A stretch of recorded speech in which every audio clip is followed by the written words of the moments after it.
Assalamualaikum warahmatullahi wabarakatuh. Halo, salam hangat dari saya, dari Sabang sampai Merauke. Halo teman-teman semuanya, bagaimana kabarnya hari ini?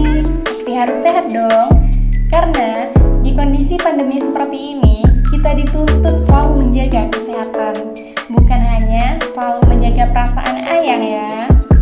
Ayo, yang punya ayang di sini, udah disemangatin belum? Nah, untuk yang gak punya ayang, tetap semangat dan jangan putus asa. Karena orang yang tepat bakal datang di waktu yang tepat juga. Duh, jadi baper kan ini jadinya. Teman-teman semuanya, perkenalkan saya Wahyuni Koto, mahasiswi Fakultas Hukum Universitas Bangka Belitung. Nah, kali ini kita akan membahas tentang sistem peradilan pidana atau yang biasa disebut dengan criminal justice system. Teman-teman, sebelumnya ada yang tahu nggak apa itu sistem dalam ilmu hukum? Nah, mari kita bahas terlebih dahulu ya pengertian tentang sistem. Apa sih itu sistem? Sistem mengandung suatu keterpaduan di antara sub-subsistem yang ada. Dengan kata lain, dapat diartikan sebagai suatu rangkaian di antara sejumlah unsur yang saling terkait untuk mencapai tujuan tertentu. Nah, untuk sesuatu yang dapat dikatakan sebagai suatu sistem, meliputi beberapa kriteria, yaitu yang pertama, terdiri dari unsur dan bagian. Yang kedua, unsur dan bagian itu sama lain saling mempengaruhi dalam interaksi dan interdependensi. Yang ketiga, menjadi kesatuan yang totalitas. Yang keempat, memiliki tujuan dan fungsi tertentu. Langsung saja, kita akan langsung masuk ke dalam ruang lingkup sistem peradilan pidana. Yang pertama adalah sistem peradilan pidana sebagai suatu proses, yakninya sistem peradilan pidana berorientasi pada mekanisme atau tahapan administrasi peradilan pidana, baik itu tahapan pra-adjudikasi, tahapan adjudikasi, dan tahapan pasca-adjudikasi.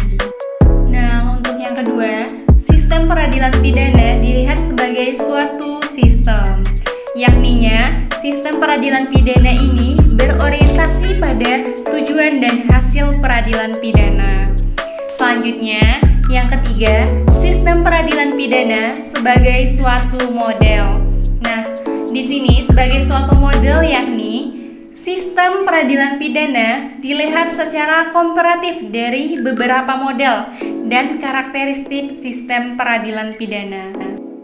Selanjutnya adalah sistem peradilan pidana sebagai komponen subsistem, yakninya berorientasi pada sistem kekuasaan formal di bidang hukum pidana, yaitu kekuasaan penyidikan, kekuasaan penuntutan, kekuasaan mengadili, dan kekuasaan pelaksanaan putusan.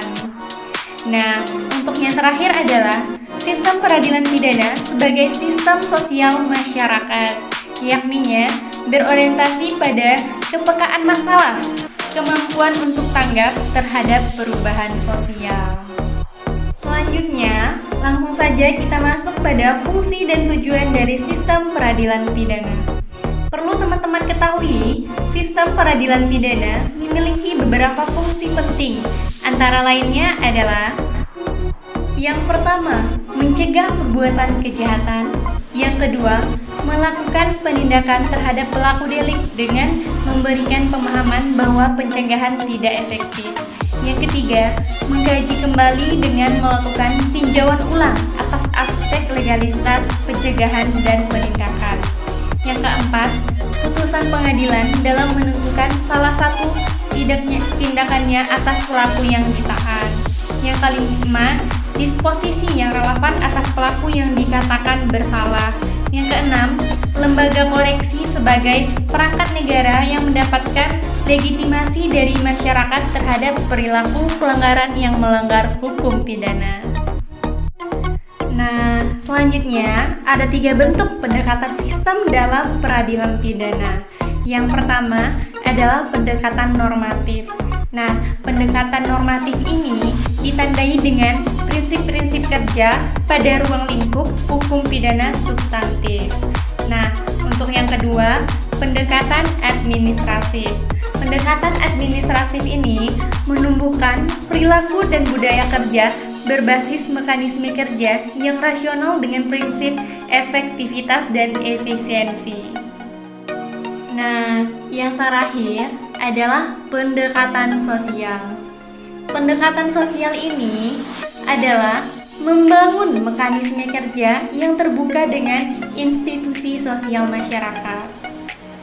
Meskipun sistem peradilan pidana memiliki pola kerja dengan pendekatan normatif dan pendekatan administratif, secara keseluruhan sistem peradilan pidana tidak terpisah dari sistem sosial masyarakat. Nah, baiklah teman-teman, demikian yang dapat saya sampaikan dalam Stay Education ini. Semoga bisa membantu dan menambah pemahaman teman-teman sekalian. Wabillahi taufiq wal hidayah. Wassalamualaikum warahmatullahi wabarakatuh.